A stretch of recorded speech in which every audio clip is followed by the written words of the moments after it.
Hi, so I'm CEO of Friend Trusted. We were the winners of May Demo and Pitch Day for SV Entrepreneurs. So I'm basically just going to talk about, what Friend Trusted is, what our business is. We started about a year ago, and then our experience with funding. So Friend Trusted is taking on the home improvement industry.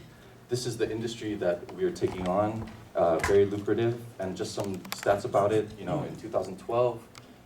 There were 74 million homeowners in the US and roughly 40 million renters in the US. Some spending trends between 2009 and 2011, homeowners spent $359 billion on home improvement. 63% of that was spent on hiring service professionals. So I want to talk about the customer problem that we're trying to solve. Home improvement is a fragmented market. That's something that we saw and wanted to take advantage of. And we found that homeowners, it's very difficult to gather and compare multiple estimates for the home improvement projects. So what do they have to do now? They have to research, they have to use Angie's List, a big player right now, Home Advisor, Yelp. They do research, give them a call, try to explain what's going on, and then have them schedule the appointment and have them come over to take a look. So what we did was created a solution for this. We wanted something easy, and what we position ourselves to be is kind of like the kayak for home improvement. We're a mobile-first company. We're basically all about price comparison and booking service professionals.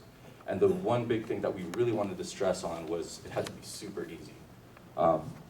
So what it is basically there's no sign up. You don't have to choose any categories. All you have to do is take a picture. We'll get you 3 estimates from top-rated pros. All you have to do is choose the best one for you. So basically, we present the credentials, the reviews, the price, what's included, what's not included, all at your fingertips. All the scheduling is done within the app. You never have to make a phone call. And we're with you every step of the way, meaning we double down on customer service. We have an in-app chat, which is a dedicated person that's handling any questions that you may have with your home improvement. So I'll talk about traction, what we've done. So basically, we've taken on over 850 projects so far.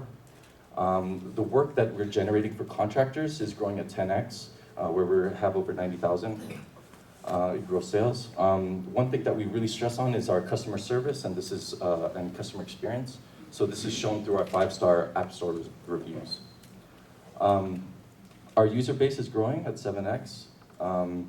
And vendors, because we also have to deal with the vendors, is growing at 8x, where we have over 9,000 vendors. And one thing to note here is we do not do any preemptive cold calling. For us to initially acquire a vendor and have them bid within our system takes 0 effort on our side. So it's some breakdown of our projects. It's roughly around 40% of our jobs are big jobs. A big portion of that is between $1,000 and $25,000. We just had our first job that was a custom-built home, which is like around $300,000. A big portion of it is still the small jobs, and both of these are growing. So our business model, we give leads for free, and we charge a 10% referral fee to the service pro once the job is done. We have about 70 paying businesses right now, and we started generating revenue in February. So the team is myself, my other co-founder, Darwin. We've known each other for 9 years plus. We grew our careers together. We're both Carnegie Mellon graduates. We're both software engineers by trade. And we have John, who is our VP of Operations, who's a general contractor. He has that domain expertise. And Mary, who's our customer success. So let me talk about funding. So basically what we did was we bootstrapped this company. So we had some previous projects before that didn't pan out. And when talking to some investors, what they said to us was like, because we were moonlighting at the time, we had our day jobs. And they were like, okay, if you really believe in this, why the hell are you still working? So we really took that to heart and we're like, okay, let's put together this plan. And so in June of last year, we quit our jobs, invested $200,000 of our own money into the company. We have 100% ownership still of the company. And within this first year, we were able to build a product, prove, as Marsha was saying, the market fit. We had to do countless experiments, trying to test what works and what doesn't work. And that's iterations through the product, the engine, the workflow, the messaging, everything. And then finally, we started generating revenue, which was big for us. So about a month ago, we had this initial idea to raise around 400,000 in angel funding. This was to help accelerate our growth. We were seeing some good growth, as I've shown in the previous slides, and we wanted to take that farther. Could we double that? Can we triple it? So we started pitching, and we learned a lot of the process, what's involved with funding. And we were lucky enough to meet with networking with people, and from advice from our advisors as well as investors, they actually recommended us to take a step back, because there's pros and cons with going with angel investment. And what they said for us was actually if we could extend our runway, by raising friends and family, then and you get to profitability, your negotiation, when you come to the negotiation table, you're in a much better position. So the current direction right now is that we took that advice. So we raised an additional 100,000 from friends and family, and that's giving us another year runway so we can get this thing profitable.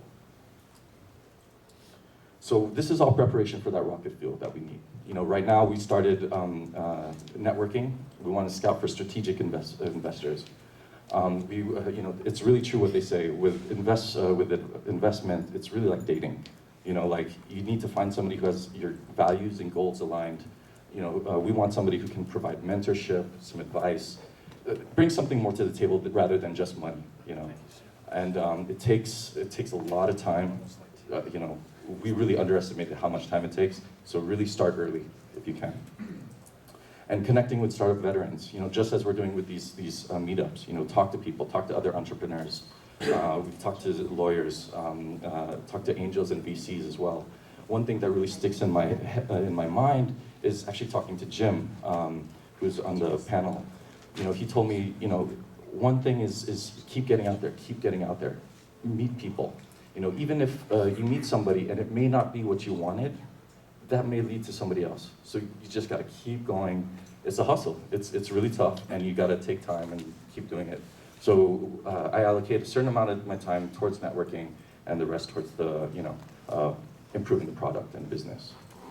So in the end, we kind of had we basically have field tested results and a lot of battle scars. And that's something that we're proud of, and we've done it for a year. And what we've found is homeowners love us. They love the convenience of price comparison and booking. Service professionals and the service pros love us. We save them time and money.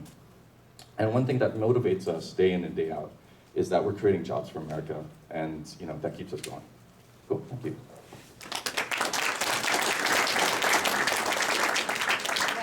That was Brenton Morelli with Friend Trusted. Anybody has questions? Okay.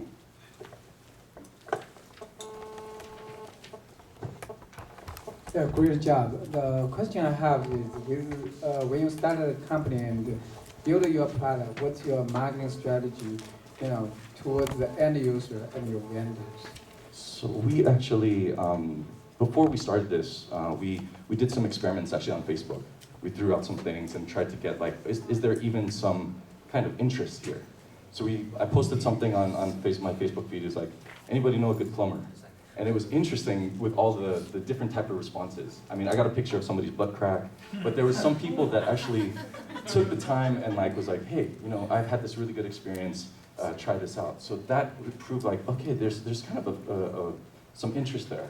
So we took that, we kind of fast iteration, fast prototyping, and kind of play that off people, play off your friends, try to see, develop that messaging. Does that make sense? All right, anybody else has questions?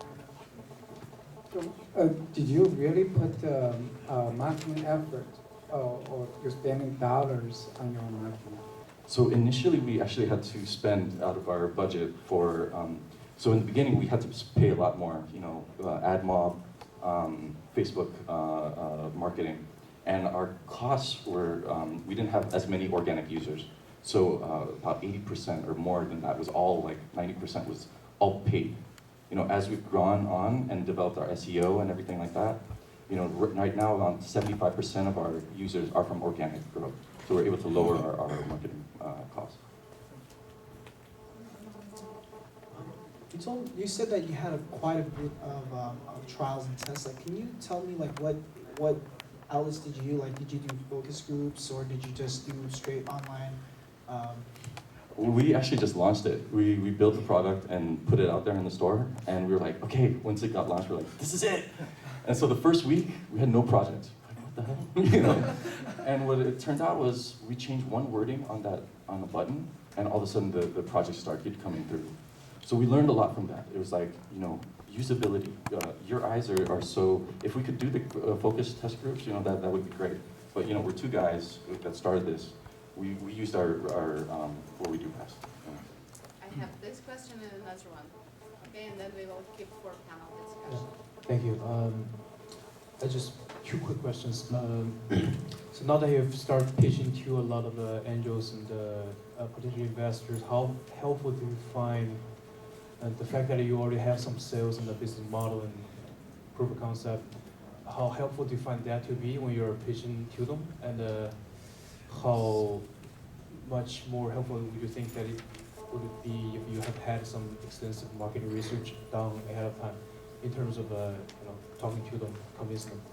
Well, I definitely feel the fact that we've done it and have traction already is you can tell there's a big difference when we talk to people because we have something to say and there's data. We actually, me and Darwin did 2 projects prior to this, and you know we didn't have sales or anything like that. So when we talked to investors, the response was definitely a lot different. You know, not as much interest. You know, things like that. And the last question for him, and then we'll have panel discussion. Hi, my question is around users. You mentioned that 75% of them were paid users and the other 25% are organic users. What are you seeing in the difference between those two and how they interact with your app? Well, not too much of a difference, I guess, because it's all about the messaging. When it's all driving to one place for us, because we're a mobile-first company. So our iTunes page as well as our Google Play page, that's our storefront. So when they see it, when they see the screenshots, they read the description, they know what they're getting into. You know, so most of the time, the projects that come in are you know really what we want. We are going to get those few people that were like, what was it? I want to get my gerbils like neutered or something. It was some crazy stuff, but that's not the, you know, that's very few. So all about that messaging on what your storefront is really helps drive the quality of customer you get. Thank you. And right now we will have a panel discussion while my panel is coming to the stage.